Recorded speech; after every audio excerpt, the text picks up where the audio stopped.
All right, good people. You are in for a fabulous episode here with Y.M. Nelson, author, podcast creator, English teacher, and nerd romantic writer. I know I kind of got schooled a bit, and I mean this in a very positive way, about the genres of romantic novels. When she talked about the steamy continuum, it was really steamy. You guys got to stick around for that. It was something to definitely get schooled on for sure. Yeah. Her grace, her humor, her intelligence, her fun attitude about life, and she just lights up the show top down. I agree. She's a great reason to subscribe to this show and to go to our website and click on the store and buy some of our merch. But more, she's got her own website, which you will find in the show, and you can go buy her books, and they sound great. In fact, you'll find out in the show I signed up for one. So I'm looking forward to reading that. And again, thanks to our sponsor, Adrenochrome Cola, and to YM for what a wonderful time we had. Sis, hallo? Blijven. Bist du sicher wegen dem? Yo iets niet, joh. Two outlaws on the lam, taking the back roads through America. You can't drink enough coffee for this show. And now it's time for Monday Madness with the Moped Outlaws, Greg and Mark. All right. And we're live with another episode of I forgot the name of our podcast. Moped Outlaws. Greg is already really smitten with you, YM. I can tell he's just so off his game. No, it's the next episode of Moped Outlaws. We're here with our guest YM Nelson, who's an author, a host, and a nerdy romantics podcast host as well. Yes. Yeah. All right. So thanks for coming. Oh, you're welcome. Of course. Thanks for having me. Wow. I want to get something going right off the bat. Mm-hmm. Which Star Trek captain? Oh boy. Well, I'm going to say, I'm going to break this down in two ways. First, when I fell in love with Star Trek, it was Picard because I'm a TNG fan. And I'm gonna age myself here. But all my fans know I'm in my 40s. I grew up on TNG. So Picard, first love. Right now I'm loving. Right now, I think I'm loving out of the new kind of crop is. Michael Burnham from Star Trek Discovery. Yeah. And what's his captain's name? It's not Burnham, is it? That's the actor. Burnham, name. Yeah. And it's her. Yeah. Oh, it's her. Star Trek Discovery has a black female captain. And her name is Michael Burnham. The character's name. Yes. Is that the character's name? Is that the series that Tig Notaro has a role in? She's like Yes, I think so. She's remind me who she is again, because it's been a minute since I've seen her. Well, she's a stand-up comedian, and she plays a very stoic engineer. She's got short crop hair, and she's I'm a huge Tig Notaro fan, so I've just gone on YouTube and watched clips of her scenes in whatever. And so now I'm going to have to, because I know like a lot of the old school, I know like their real names. Don't know a lot of the new school's real names. Except for Michael Burnham, her real name is Soniqua Martin Green. And that's only because I wrote a brief mention of her in my free story Star Day. Oh. Yeah. but Yeah. I know a lot of the new actors and actresses in the new. I should say this. I don't know many of them after Voyager. So I was not a Star Trek Enterprise fan, except for, I knew Scott Bakula, but I knew him from Quantum Leap. Okay, here it is. She's Chief Engineer Jet Reno of the USS Hiawatha in season 2 of Star Trek Discovery. Oh, okay. All right. Yep. All right. Well, cool. I've been looking. It's been a long time since I've seen season 2, by the way. They're on season 5. They're about to start airing season 5. All right. Yeah. Well, I recently got rid of a whole bunch of my apps, but I kept Paramount. So now I have some new Star Trek trekking to do. So thank you for this, YM. Yes. I'm excited. So out of curiosity, because Star Trek, this is dating me, like there was only one Star Trek when I was growing up. So what are your thoughts about the original? So this is how I feel about the original. I have not watched a lot of episodes of the original, but I consider the original canon. It's kind of the same way I feel about superhero movies like the MCU and, and DC and things like that. I'm not a comic book fan, but I consider those canon. So it's like, if you stray from that, I get kind of edgy if I know that you strayed, and I have an appreciation for where it started, even if I don't exactly know all the episodes verbatim or something like that. Yeah. What other kinds of geekdom sci-fi things besides Star Trek really light you up and are like part of your daily routine? So the reason why I started the podcast was because of Marvel and MCU and everything that they were doing there.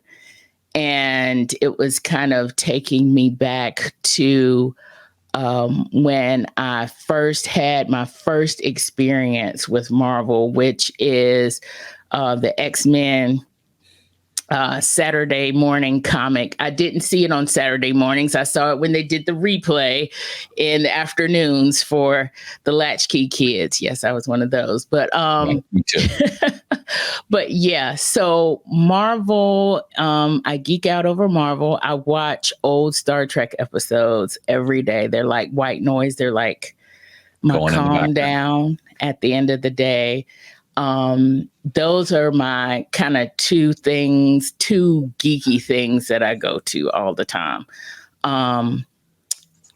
Because Disney Plus because they have Marvel now, but they also got, George Lucas and everything like that. I've started to kind of go back and look at some Star Wars things.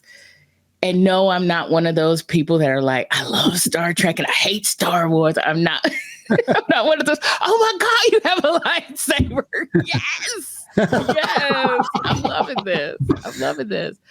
But aside from whatever controversy that happened with the Mandalorian, the social media, whatever controversy that happened with the Mandalorian, I love the story.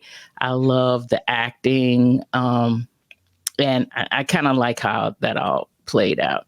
And Pedro Pascal's nice to look at too. So yeah. All right. So speaking of Pedro Pascal, did you see Last of Us, that series? I have not seen that because I will say, as much as I want to see that, I am a fraidy cat. I do not do horror. And zombies are okay. Thank you. Okay. Yeah. Zombies are kind of. And I heard that they're fast moving zombies in that. And so that's going to scare me. Actually, things that scare me more than just blood and gut stuff. I watch Titans on HBO Max. And so they're bloody. Yeah. especially the latest season that I've seen. It's bloody. So it's not really blood and guts. It's like the scare factor and like when things like move really fast at the camera and, all that kind of stuff, meant to like freak you out in a moment. Yeah, that bugs me. Well, I'll say like Last of Us it's 8 episodes, and I'd say there's maybe 20 to 30 seconds total. Like you add up all those jump scare elements. Mm-hmm. It doesn't lean on that at all. Okay. And I'll even say like it got an intensity to it, but the violence, most of it's off camera. So, but when I say off camera, like you may see someone who's pummeled, but the person being pummeled is off camera. So you're just seeing like the action, but you're not seeing the result of the action. Right. Okay. And it's one of the great things about that series is that it leverages the human dynamic as opposed to the visual shock factor just perfectly. Yeah. Oh, good. Right. So there's enough. That's why I want to see it. That's what's drawing me to see it. I just need to get up my courage. There's enough scary zombies for you to buy that it's real and everyone's in danger. Yeah. And then it's all about how these people interact and what are the emotions they're experiencing and where did this character come from? Like, yeah, it's a great series for sure. And I never played the video game. I didn't even know there was a video game until I saw the TV show. Right. Speaking of which, are you a gamer? I am not a gamer. One of my best friends from high school is definitely a gamer. And I know I'm going to be leaning on her because I'm going to write a gamer in a future novel. But it's been so long since I've done any gaming. But yeah, I appreciate it, but I'm so not. I don't have the. Yeah, I think Greg's more of a gamer than any of us in this conversation right now. Okay. So what was the seed that was in you where you started writing novels? So I've really been writing since high school. My the friend that I mentioned that's a gamer, Bethany DeVores, she and I used to write, and she was like my first critique partner. We would pass each other chapters of what we were writing. Awesome. Between classes and things like that. But, as you graduate high school, undergrad, all that kind of stuff, it's like, you got to get a job, a real job. You got to, make a few, pay a few bills here and there.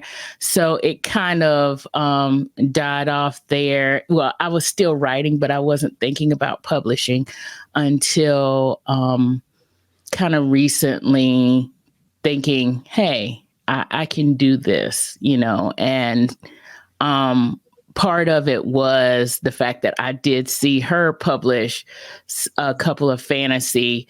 Actually, they would be fantasy novels with romance, and they have a nerdy, geeky female main character. And I was like, you know what? If she's doing it while she also has a day job, then I can do it while I also have a day job as well. And,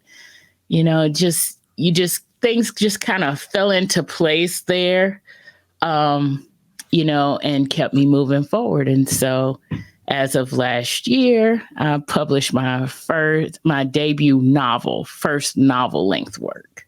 So The Accidental Swipe. Yes, it's here. That's what it's like. And it's a finalist in the Stiletto contest. Can you say anything about what the Stiletto contest is? So it is a contest that is sponsored by the Contemporary Romance Writers Group. And they are a virtual romance writers association.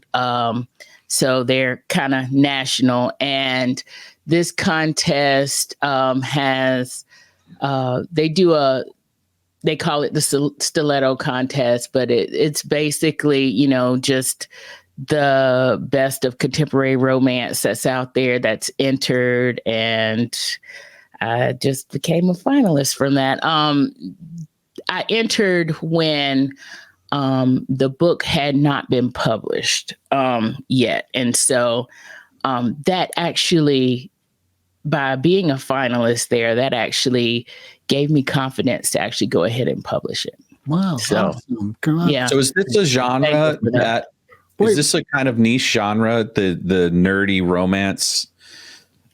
I mean, it sounds like just you and your friend right now, but of course I have no idea because I'm not swimming in that stream. So I'm coining it. I'm going to coin it.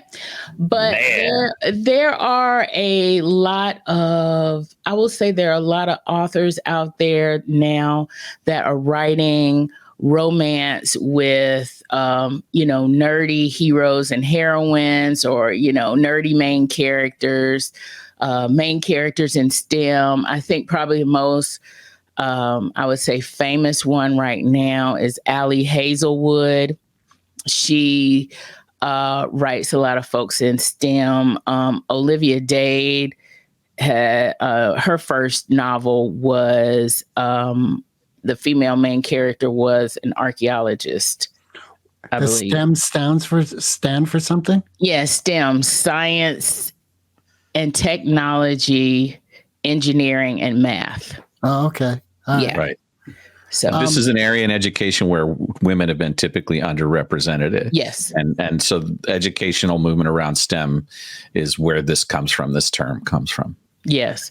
And as far as the nerd pop culture side, like my main characters aren't necessarily in STEM, but for the nerd pop culture side, there are a few novels out there that, they have gamers, or they have, people who like superheroes, or, Trekkie kind of things. They're out there, but it's not necessarily gotten niche yet, like enough to be a subgenre yet. Do you think you're outliers like us, outlaws? Yes. Yeah. Was 50 Shades of Grey a romantic novel? Yes, it's considered erotic romance. So is erotica part of your, let me say this. Is there a differentiation between a romantic novel and an erotica novel? Yes. Yes. There is. There is erotic romance and there is erotica. So erotic romance has to meet all of the romance formulas, which means it has to actually be a love story. It has to have a happily ever after, or happy for now at the end. I love that. Happy for now. Or happy for now. Yes. I love that. I love that. Sometimes it's like, okay, we're good right now. But, maybe later on down the road, it's not like they're together forever. Yeah, right. So do most of your books? I'm sorry, go ahead. I was going to say erotica focuses on the sex. So it's more like showing these people, in their sexual journey, those kinds of things, and they're having sex and they're having a good time, but they may not end up together. It may just be, nice night out and nice night after, and that's it. So with your sort of work you're doing, where does this fall on the scale? It's more towards the romantic side, right? And with maybe hints of the erotic, but right? Is that true? Well, I'm actually what they call steamy romance. So if you think of a spectrum, like sweet romance is, and they call it heat levels, Right. Sweet romance is, they kiss once on page, but that's it. You don't see a sex scene on page. So it'd be like a Hallmark movie. Right. That's sweet romance. And a lot of Hallmark movies come from sweet romance novels. And then there's kind of a sweet with heat gap in there that is kind of blossoming now, that where there might be kissing on page, there might be other stuff on page, but then they close the door to their bedroom. So you don't see that. And then there's steamy, where you're going to see sex scenes on page. And I'm kind of a little bit on the lower end of that, because I don't do I do mild cursing, which some people consider that more steamy. I don't know why cursing is steamy. I have no idea. But doesn't turn me on. Yeah, me neither. But also I don't do a lot of like graphic descriptions of what's going on, But we're in the bedroom. In your stories, we're in the bedroom. Yeah, like they will go to the bedroom. You will see that. You will see it all happen, but it just won't be in graphic detail. And then on the higher end of steamy is you're seeing graphic detail. And then there's erotic romance, where you're seeing a lot of graphic detail. And then there's erotica, which is outside of romance, but yeah. And so Y.M. Nelson, you living at this apex of these great characters and having enough humanity that they can have passion and romantic, and then a little steaminess, right? Yes. And then what kinds of pathos do you like for your characters? Like there's a lot of different ways to go through like the whole arc of stories. Yeah. Do you have a particular framework that you're excited about? Is it science fiction? Is it, what are the trials that they go through kind of? Yeah. So also I'm writing mainly romance right now, but also I have a heavy bent towards women's fiction. Which with women's fiction, it basically kind of bad name, but because anybody can read women's fiction. You don't have to be a woman to read it. You don't have to be a woman to write it. But women's fiction focuses on the emotional journey of someone. So somebody emotionally is at one place at the beginning of the novel, and then they're going through things to come to an emotional kind of understanding about themselves. And so that is a big, heavy kind of, that's the trial part of most of my books. They go from an unfulfilled kind of place or a not so whole kind of place, and they come out emotionally, at least emotionally understanding of where they are.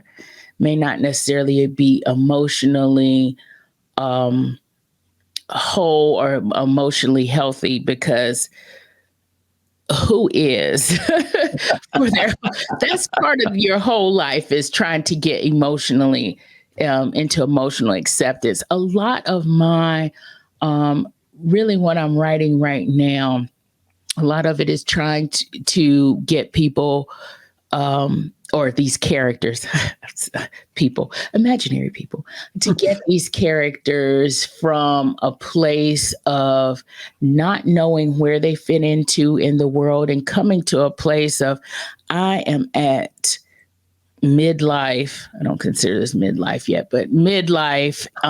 And I have been kind of living someone else's dream, and who am I emotionally, and what do I want out of life, and why am I not fulfilled now? And then by the end, they get fulfilled. The second part of kind of the conflicts that I'm dealing with, that I've kind of been writing about, are societal, and I think part of that has to do with my nerd bent. If you're a Trekkie, then you know that Star Trek is not really about aliens. It's really about trying to figure out the human condition and how we get together as people who may look different from each other, who may think differently from each other, who have different kind of values. And so a few societal things have started creeping up in my writing, and I'm pulling those out. So in my first book, in The Accidental Swipe, it was about body image and body positivity and dating. And book 2 of this is going to focus on racism and racial, trying to come to a more racially harmonious place. So, since pop culture is part of your vibe, have you had in your realm, I think he refers to his podcast as Club Shay Shay? Yes, I've heard of Club Shay Shay. Did you check out Cat Williams and the recent Monique? You know what? I have not actually watched all of it yet. I haven't seen all of it yet. I've been kind of in discussions of that, and I kind of wanted to part of me doesn't want to see it because I don't want to get a, kind of weird feeling about these folks. But yeah, I've heard about it, and I've heard about what goes on. But with the Monique situation, I feel like with her situation, she's really expanding on kind of stuff that she's already talked about. So I kind of already know where she's going with that. I haven't seen Cat Williams, though, so one of the things that I've been dwelling on is multiple opinions of experience, like taking Monique. She has her experience with the 2 main individuals she's outing. But then I also saw, let's just say it, Tyler Perry, but I watched his documentary on HBO. And then I was talking about it with a friend last night. I was giving a ride to the airport, and she's Native American. We sort of landed on this place of people are people. There's good people, there's bad people. We make mistakes. And it seems like, because in this realm of racism, there's a lot of this blanket statement, like if you're black, X, if you're white, Y, if you're Native, and it's like, wait, there's this realm of humanity that's all encompassing with the dark and the light of it. There's no question here, I realize. I do want to make a comment on that, actually. As far as it refers to romance, because I had a kind of in-depth discussion with some other romance authors a few days ago about about the romance author world and romances and who's reading them and everything like that. And my kind of feeling I get as well is that there are varying experiences. Black people are not a monolith. Native Americans aren't a monolith. There's so many Latin influence, Hispanic, whatever cultures that you can't even, they don't even say that they're a monolith. I mean, they're not. And having more representation out there is beneficial to show that, because there's no way I'm going to say that,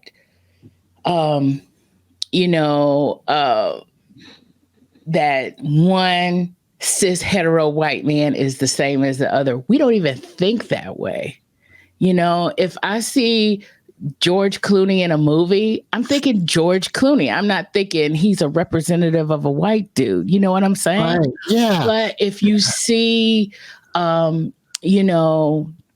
you see Monique in a movie, or if you see Taraji P. Henson in a movie, you're thinking Black women. And it's like, no, these women are two totally different women, right? And they have totally different experiences. And the only way that you're going to get out of that whole monolith thing is by actually having more voices contribute their experiences to the conversation so that you can get a better picture. You know, this is where the mythos of Star Trek is so important, because one of its core values has been to dissolve our predispositions and find a way to create a fabric from just the human fabric of who we are, not what we think of each other and based on how we appear to each other. Exactly. Exactly. Yeah.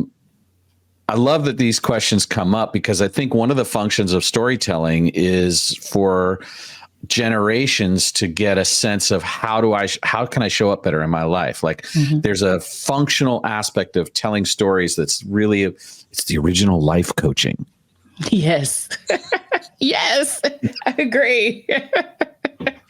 Yeah. So in Stardate, which is a pamphlet you can get if you go to YM's website, ymnelson.com. ymnelson.com/subscribe. So it's a free story that you'll. In that story, there's this thing that happens between Brandon and Phoenix, which is there's this initial hostility that turns into romance. Yeah. What do you think that is about male-female dynamics? You know, I'm not going to lie. I'm just going to say I love a good enemies to lovers kind of thing. I love the friction that happens when that happens. So that was just part of me writing that. But I will also say that for me, and kind of as I'm delving more into the women's fiction side, or into what is the motivation behind these characters, and also kind of looking at that, you know, for myself, is that we come into any kind of relationship with preconceived notions based on our own experience. And, you know, if you're a single guy out there who hasn't really had, I mean, he was divorced, his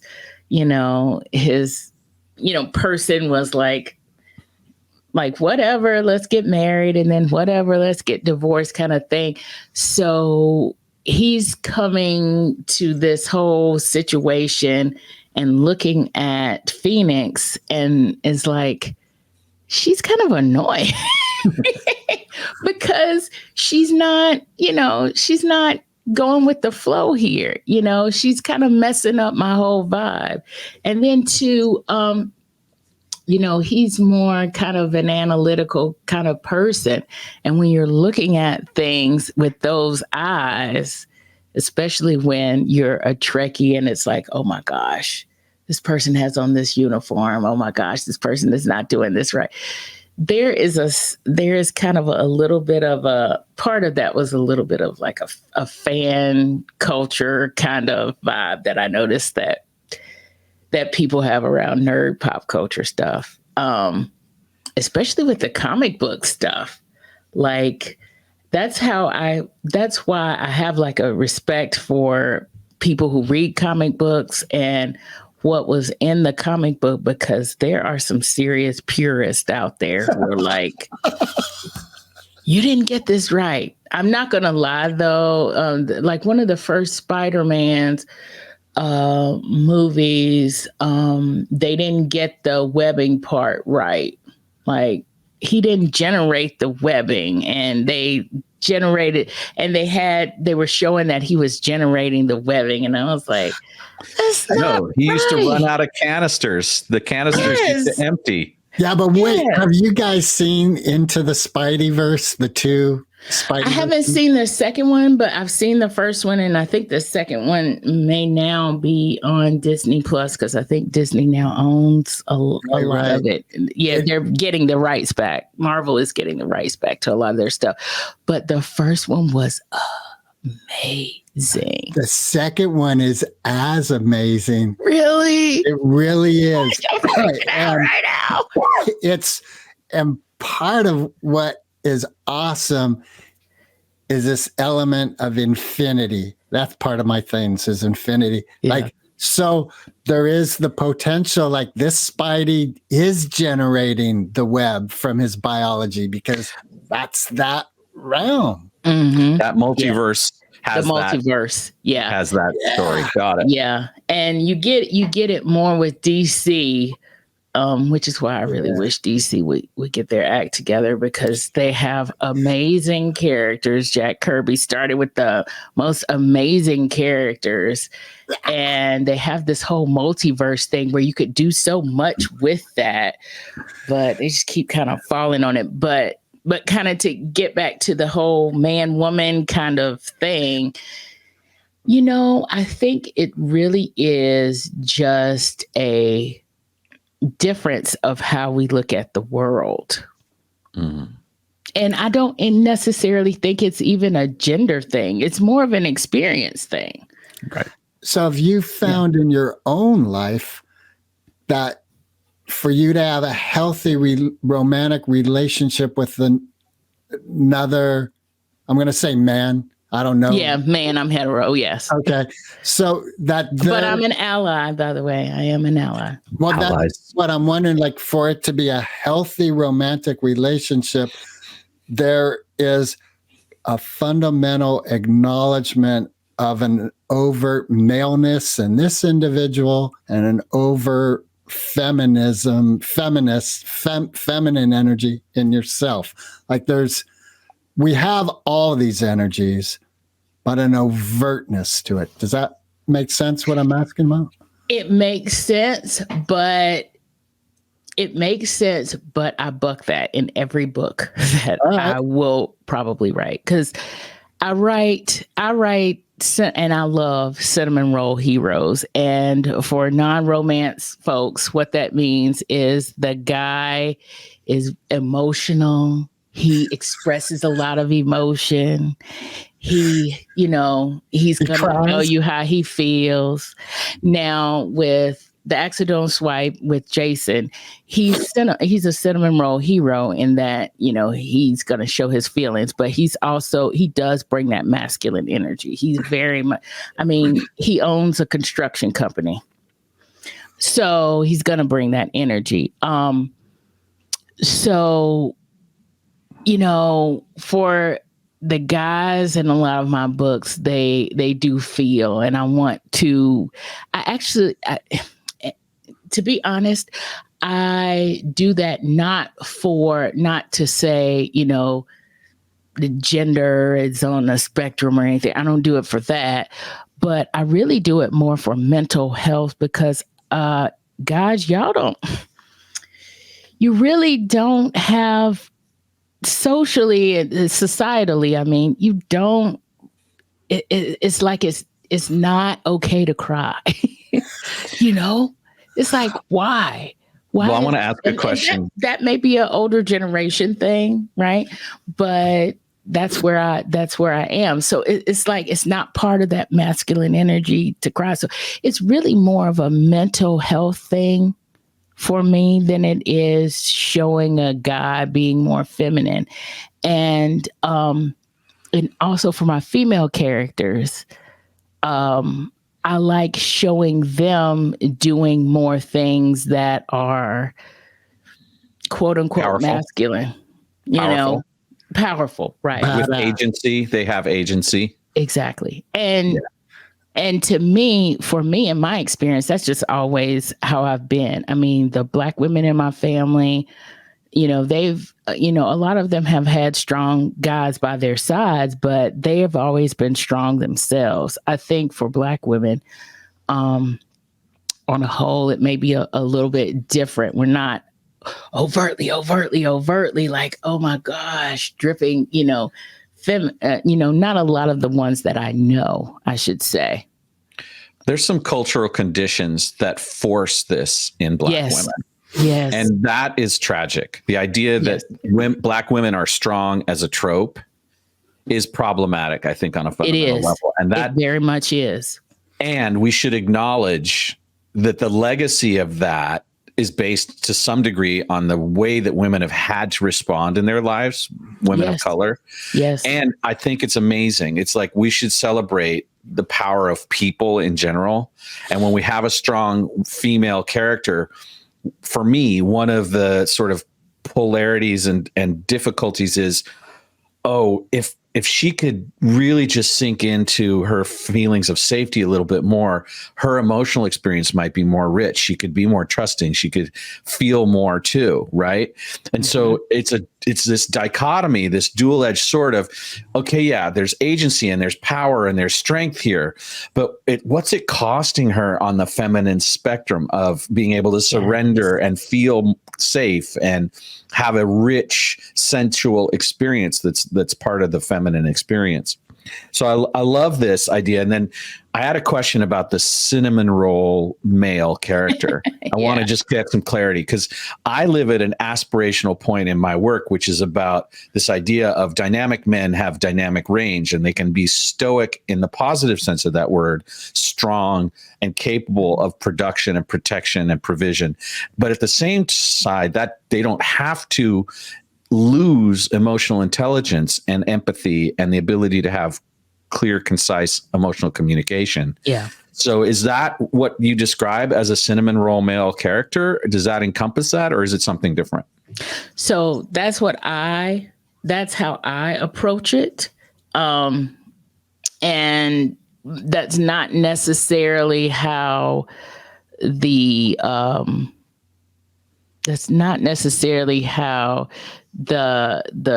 genre approaches it. So in the genre, is it more a pejorative? As in cinnamon roll male characters are weak and flawed? No. Okay. Not like that. They're just very emotional. They're closer.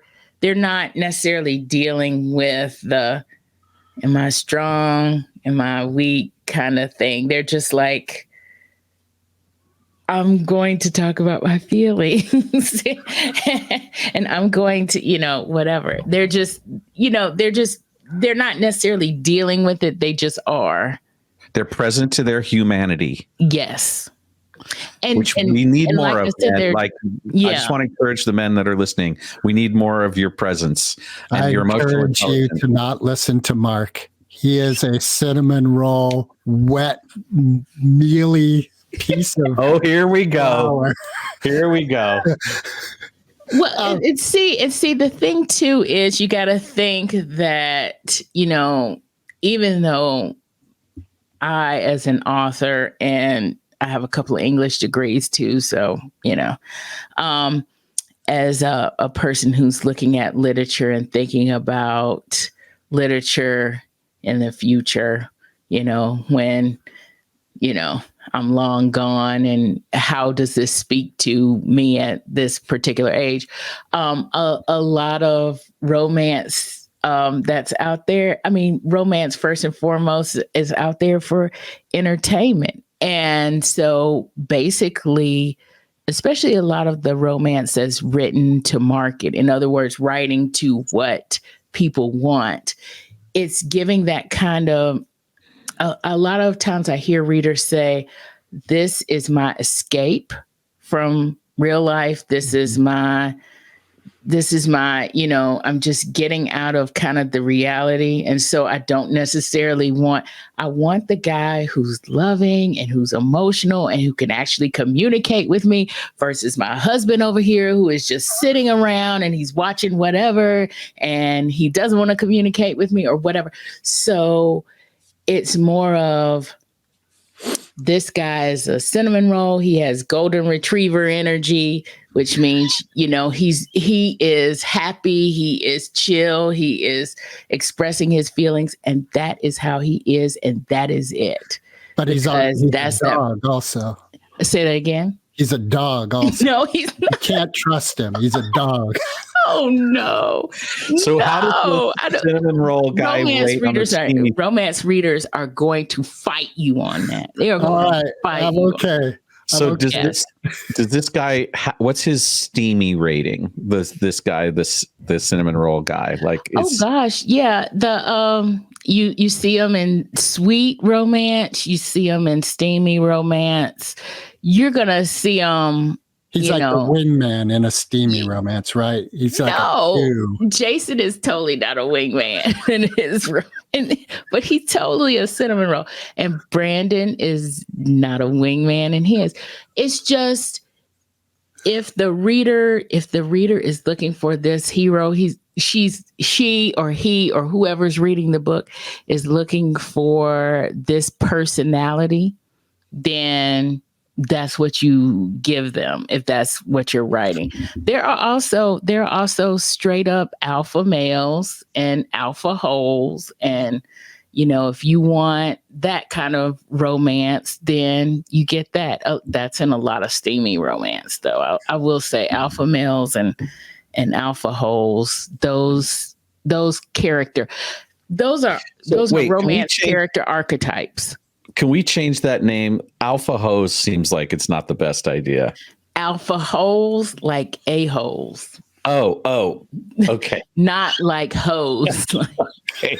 I misunderstood you. Could be that too. Yeah, exactly. Got it. But alpha holes, like a-holes. Like, yeah, I didn't. Know what I mean. Yeah, now I get it. So I have the two questions, but let me ask this question. Do you integrate your personal life, your history, your journey as a young woman into your stories? Like I'm thinking of the two stories that came up was what is it? Nothing Rhymes with Orange. I forget the English author's name, and she's a gay woman who grew up in Catholic. Okay, that there was, and then also 100 Years of Solitude, and how much culture was in there. Is that something you consciously bring into your writing?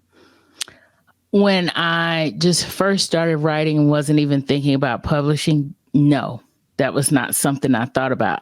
When I see a female main character, I'm always seeing myself, though, a little bit. There's going to be a little nugget of me in there. But now that I've published and people are reading my work, I realize that it's not just about writing a cool love story to escape in. It's also, I could also be kind of reaching somebody that may need to see themselves in this character, or I may need to speak to someone who doesn't have any idea of what a Black woman goes through, or why these people, they may see on the news somebody is in a march for something and they are just like clueless, and because they don't have the experience, and maybe my story can reach them. So I now realize that I am consciously writing in those kinds of things. Like, yeah. So you mentioned earlier that mental health is a big part of the process that you're writing for. Like that's an integral piece of your writing. Yeah, and it wasn't always that way. I think like with the accidental swipe, I wrote that before the pandemic. I think now everything that I'm writing now, or everything that I've even kind of started writing and haven't finished, now has a pandemic kind of taint to it a little bit. And part of what I saw that was alarming for me, that the pandemic kind of exacerbated, is the fact that we do not have a focus on mental health in America, and we need it. Yeah. And I have kind of a respect, although I don't have a lot of knowledge of it, I'm getting there, but I have a lot of respect for Eastern Asian kind of the culture of bringing your mental health and your physical health together, and having that as kind of a whole body kind of thing. And so I'm looking at mental health and how we view it in America, and kind of trying, at least if I'm going to talk about emotional journeys in my book, I need to bring a mental health and a mental wellness component to it. You know, So Such a heavy lift. it is. And I'm just writing a cute love story, just writing a rom-com. It's like, why am I bringing? well, just like there's a steamy scale, there's probably a mental health scale that's like that. Like there's a point at which you can start to hint at the mental health discoveries at which is what we might call rudimentary or more commonplace dilemmas that we face, where people she's too shy to speak up or he's too shy to speak up. That's a form of mental health, right? And there's a spectrum available to you into how heavy you get into it, I think. Yeah, it totally is. And I will say someone who I admire, who is doing this on a grand scale, but also keeping the romance and the romantic comedy kind of element and the fun element in it, is Talia Hibbert. Talia Hibbert. And she is a British romance writer. And she is awesome at doing this. And I shouldn't say never say never, but I don't foresee myself in the future writing about people's mental health, about mental differences. I'm not going to say disorders. I'm going to say mental differences and differences. Neurodivergence. Yes, neurodivergence. She writes a lot of neurodivergent characters, and she does it amazingly well. And I will never be on that spectrum, that part of the spectrum. Got it.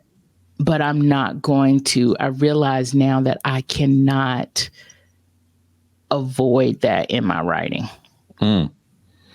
So you're working on another project coming up called The Secret Second Chances.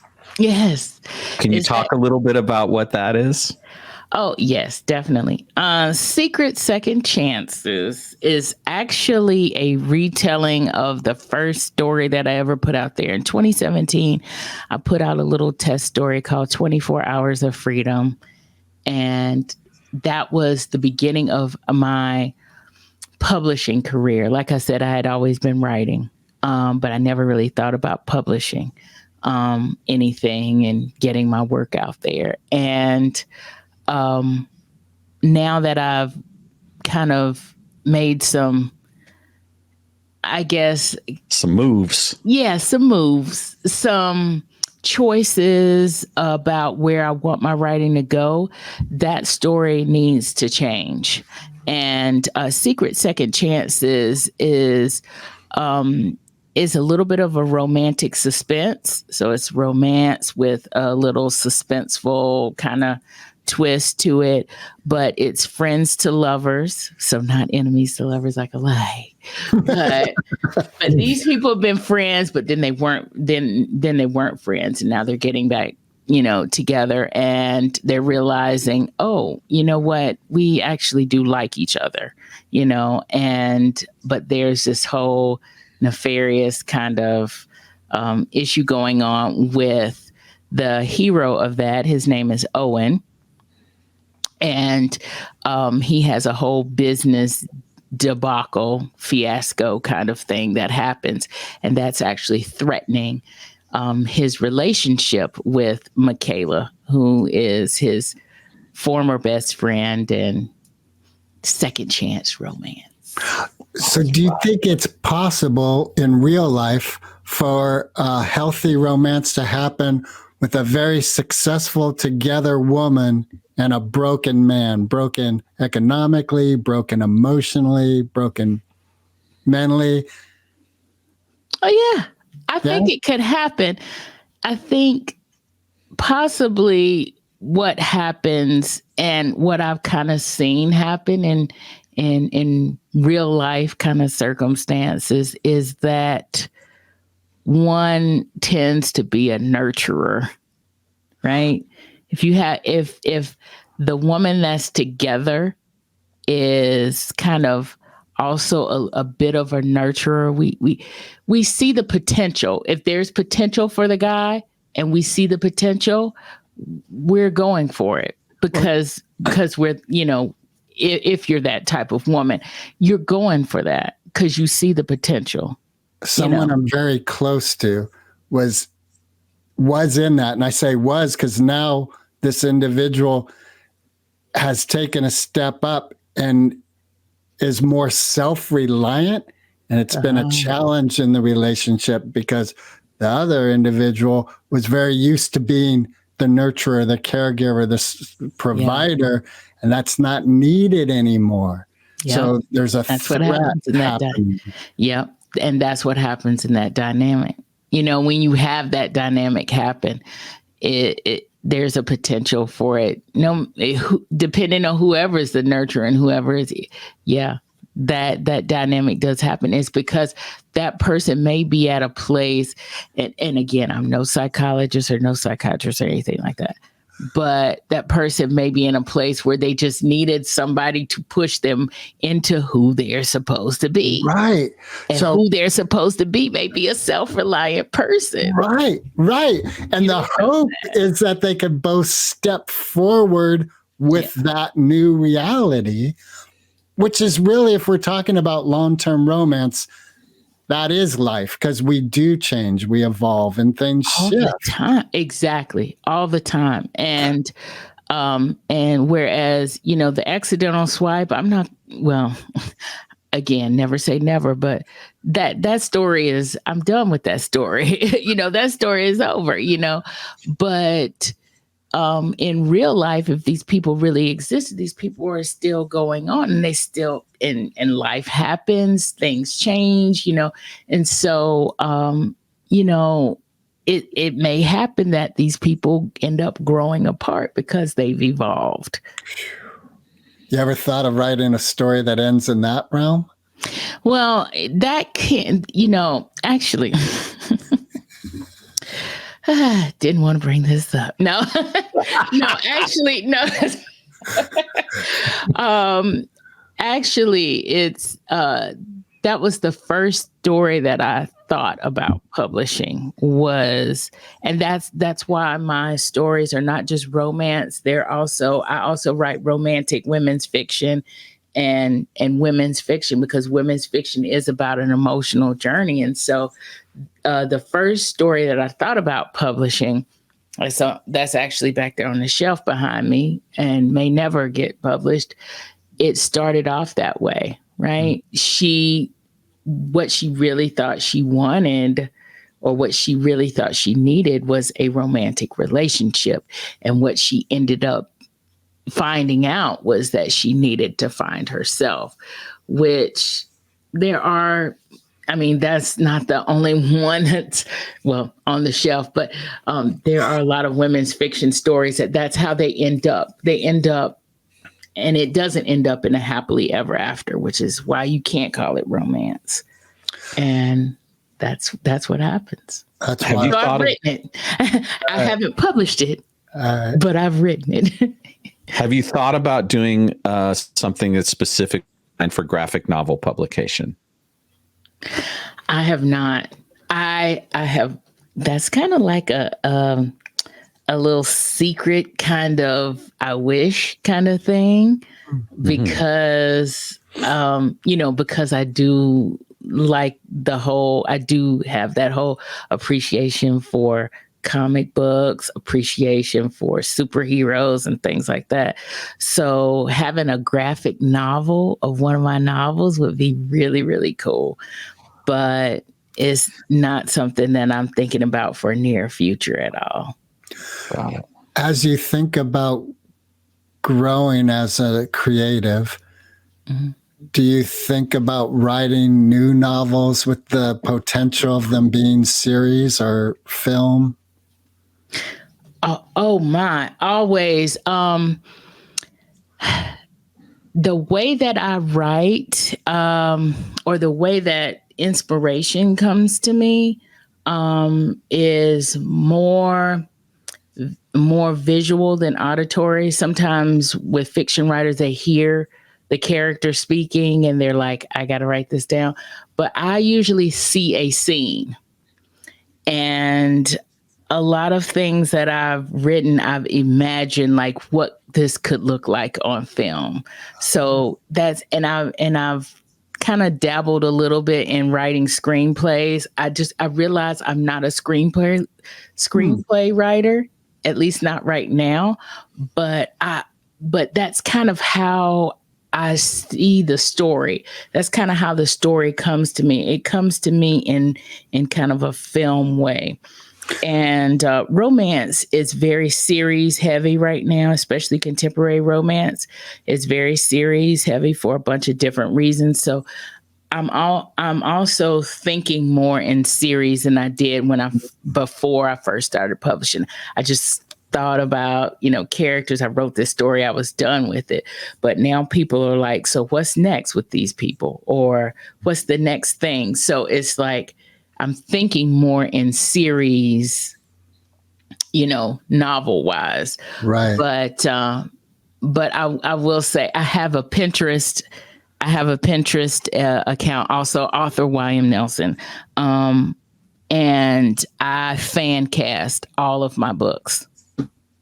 What's fan casting? So basically like, who's going to play this person? Who's going to play this person? Who's going to play this person? Yeah.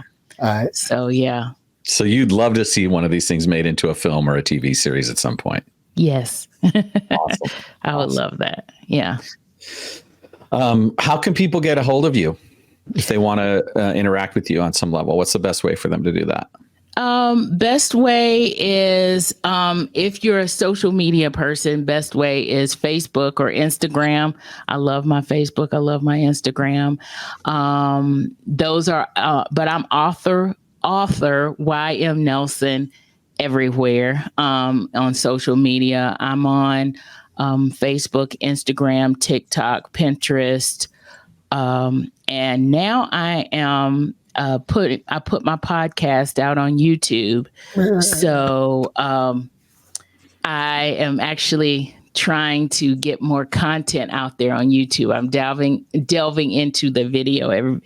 If you know me from before, then I'm not really a video person, but I'm delving into video now. So I really like kind of YouTube. And if you want to know more about my work or anything like that, the best way to do that is to subscribe to my newsletter. That's ymnelson.com/subscribe. And that's how I got to peek into Stardate. Yeah. Was I subscribed to that. And I'm looking forward to receiving your information and the things that come out through that. It's going to be exciting. Cool. Greg, do you want to tell her? Well, before we ask that question, do we have 5 more minutes? Yes. YM, do you have 5 more minutes? Yeah. Okay. You alluded to earlier about body image, and that was one of the themes going on. And you just now spoke of how you weren't a video person. I'm wondering if that came from your personal body image and that you've gone through a journey in that realm that now you're at a healthy place with. Short answer is yes. But longer answer is not just because, not really so much body image as race. There was a point very early on where I was thinking maybe I shouldn't show my face because people are going to think Black person, why should I read this? I'm not a Black person, kind of thing. So it wasn't necessarily body size at all. Or body image. It was more of race and kind of expectations of what people were, how people would perceive me and perceive my books racially. And this is why we need to work on mental health, people, because creative people like UIM Nelson should not have to grapple with that as part of your creative process. No. You should be feeling welcome and be able to shine with all of your beauty and all of your incredible talent and creativity without having to contend with that question. It breaks my heart to hear that was happening. Yeah. Powerful question. I will say this too. It's also why we need to have more voices, because once you realize that it's not so much, there are actually very few differences, and the things that are different about us, as far as racially or culturally or whatever, are things that can be appreciated and can be integrated kind of in our own experiences. Yeah. I mean, so, and two, I've been reading white authors all my life, right? It's like, I've learned something about myself, reading white authors. Why can't other people learn something about themselves reading my work? Well, for me on my academic journey, Bell Hooks was the woman that I read where I was like, oh, someone's finally talking about all this shit I've been feeling my whole life. See? Exactly. There's so many experiences out there, and we limit ourselves kind of based on who we are and what we know, instead of wanting to expand ourselves or expand our knowledge and therefore understand more about ourselves. Right. To boldly go where no one has gone before. Exactly. And if you don't mind my giving myself some flowers here. Like I'm recalling when I was hearing a lot of shit about Reverend Farrakhan, and I have Jewish heritage in my heritage. And he was coming to San Francisco where I live. And I thought, well, let me go check this gentleman out and see what he's about personally, because everything I've got is hearsay. I personally experienced a very peaceful man who was very wise. Afterwards, one of my friends of color was saying, well, behind closed doors, I think other things are happening. But again, he wasn't behind those doors. That's what he's been hearing. I think if we relied on personal experience with each other, we'd have a far healthier mental state of living. Exactly. Yes. Exactly. Yes. We need more personal interaction and more personal interaction with people who are not in our same sphere. You can meet me in my books. I'm definitely there. And I think a lot of authors that are real, that's kind of where they express themselves. You can meet them in their books. There are authors out there who are, writing to market and things like that. But a lot of writers who love the craft of writing and who are very expressive about kind of writing and those kinds of things, you can meet them in their books, and that's that. That's all I'm gonna say. Beautiful. On that. Yeah. Wow. So much gratitude for the vision that you painted and the insight you've given us. You've really shown what you're up to and the environment you're operating in. Yeah. And I just kept getting this vision of you. And I'm like, what's she going to do when she's like, all she has to do is write? Like, I can't wait for that phase of your life. Well, that's going to be so nice. I will say this though. I don't know if I'm ever going to get to, I might get to that phase.